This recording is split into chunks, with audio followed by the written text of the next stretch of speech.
আজকে পবিত্র ঈদুল ফিতর উপলক্ষে আমাদের বাংলাদেশের যত নেতাকর্মী রাজবন্দী জেলে আছেন, সে জেলে থাকা ভাই বোনদেরকে বিশেষ শুভেচ্ছা জানিয়ে ঈদ মুবারক দিয়ে এবং ঈদ মুবারক জানিয়ে এবং দেশে বিদেশে প্রবাসে যারা আছেন সকলকে ঈদের শুভেচ্ছা, ঈদ মুবারক। আজকে আমি শুরুতেই বলেছি যে আমাদের যারা জেলে আছেন যেসব নেতাকর্মী তাদেরকে বিশেষ স্পেশাল ঈদ মুবারক। এর কারণ হচ্ছে যে আপনি জানেন যে আমাদের অসংখ্য নেতাকর্মী, অসংখ্য লক্ষ লক্ষ নেতাকর্মী আজকে বিনা মামলায়, বিনা ওয়ারেন্টে, বিনা অপরাধে আজকে তারা জেল খাটছেন, জেলের মধ্যে আছেন। তারা জেলে এইরকম ভাবে অসংখ্য মানুষ, তারা তাদের পরিবারের সাথে ঈদ করতে পারছে না, তারা তাদের পরিবারের সাথে যোগাযোগ করতে পারছে না। অনেক ছোট ছোট বাচ্চাদেরকে জেলের মধ্যে আজকে ঈদ করছেন।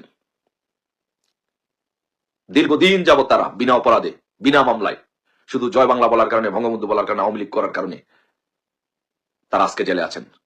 সেই সকল যারা জেলে আছেন সেই সকল ভাই বোনদেরকে সবাইকে ঈদের শুভেচ্ছা জানাচ্ছি, ঈদ মুবারক। এবং দেশে বিদেশে প্রবাসে যারা আছেন সবাইকে ঈদের শুভেচ্ছা, ঈদ মুবারক। আমি আজকে বিশেষ করে যারা জেলে আছেন তাদেরকে বলবো, ইনশাল্লাহ এই দিন থাকবে না। আমরা ইনশাল্লাহ এই দিন থাকবে না। বাংলাদেশ আওয়ামী লীগের ইতিহাস শুধু আপনাদেরকে আমরা আপনাদের প্রতি সহমর্মিতা জানাচ্ছি, আপনাদের পরিবারের প্রতি, আপনাদের পরিবারের সবাইকে ঈদ মুবারক। আর বিশেষ করে আজকের এই দিনে, ঈদের দিনে আমি তারেক রহমানকে বলবো, আপনি বাংলাদেশে যে কোনো প্রক্রিয়ার মাধ্যমে একটি ম্যানেজমেন্ট নির্বাচনের মাধ্যমে আপনি বাংলাদেশের প্রধানমন্ত্রী হয়েছেন। আমি তারেক রহমানকে বলবো যে বাংলাদেশের আওয়ামী লীগের নেতাকর্মীদেরকে অবিলম্বে মুক্তি দিন।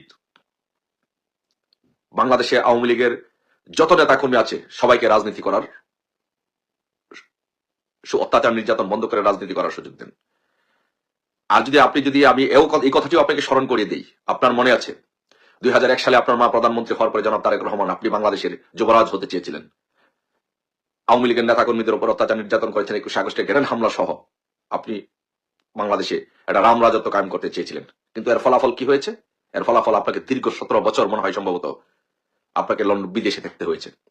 এর সাফার করেছে আপনার পরিবার, বিকজ আপনি অকাম কুকাম করেছেন। তাই আমি বলি, আপনি এখন যদি সেই অকাম কুকামের ধারাবাহিকতা রাখেন, কন্টিনিউ করেন, তাহলে ভবিষ্যতে এর জন্য আপনাকে ফেস করতে হবে। তা আমরা গণতান্ত্রিক প্রক্রিয়ায় বিশ্বাস করি, রাজনীতিতে বিশ্বাস করি, আপনার কোনো সংঘাত সংঘর্ষ এগুলো চাই না। আমরা আমাদের সকল ভাই বোনদের যারা জেলে আছে বাংলাদেশে, যারা জেলে বিনা অপরাধে শুধু আওয়ামী লীগ করার